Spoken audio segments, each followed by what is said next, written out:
Hi, today I'm going to talk about the sort of application I've built in Excel, which is quick to build. You're already familiar with Excel. Excel is the perfect platform for data processing, and it's inexpensive by comparison to other platforms. It's a one-stop shop.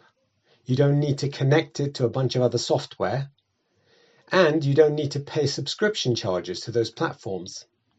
And more importantly, you save time because you don't have to spend time getting familiar with those platforms. Yes, I'm talking about Excel automation, a little bit of magic that gives you back your life and your time. A one-stop shop. You click a button and you get on with your life.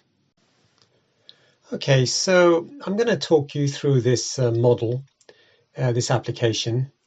It's an Excel spreadsheet that when data is brought in, is able to check the validity of the data according to provided criteria. Now, our model is a buyer who's looking to export items that satisfy certain criteria for his particular market. Suppose he's bringing in, it could be a black box. The black box can really be anything. It could be an aircraft, it could be model trains, it could be high-end automobiles, anything at all. The purpose of it is for us to show you some data and how this data requires automation to be manipulated in the way that we are going to manipulate it.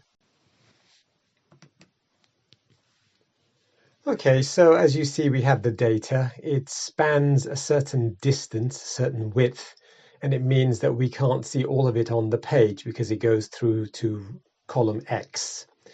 So what's the first thing we want to do? Perhaps we want to format headings so that we can see everything, across the width of the page.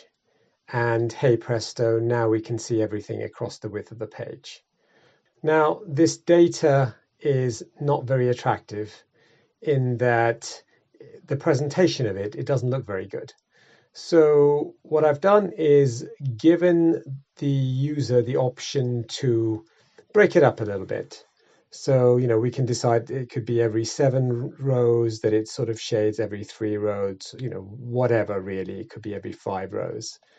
And as you can see, it looks a little bit prettier, and it gives us the ability to sort of see it a little bit more clearly. So now let's talk about the criteria, the tolerance levels of these particular things that our importer, our supposed importer, wants to bring in. So I've put certain things according to volume, pressure, percentage of substance A and substance B, and also a couple of criteria. And when we run it, we find that it gives us certain failures which are not only shown in the progress bar, but also later on they appear in this sheet as they are colored in sort of a pinkish red. And you see the results here of how many failures, how many things were excluded because they didn't satisfy our criteria. And here you can see the fails. So if we sort of scroll down the page, we see all the rows or the products, in fact, that did not pass the criteria that we had set up for it. Now, what would happen if we, as you see, we've got 64 in total that are excluded on the far right. And if we go ahead and change some of these tolerance levels, so let's change this to 5 million instead of 4 million. And we should find that, if we've broadened our tolerance levels, we should get less failures. More things are going to pass our criteria.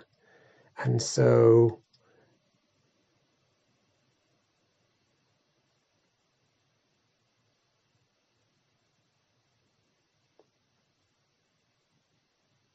we reset. So as you see, all the fail lines have gone.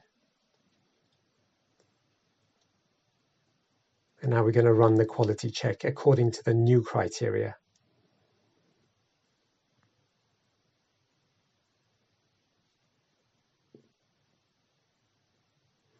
And as you can see, our total number of exclusions have gone from 64 down to 49. The excluded based on volume was 31, now it's 19.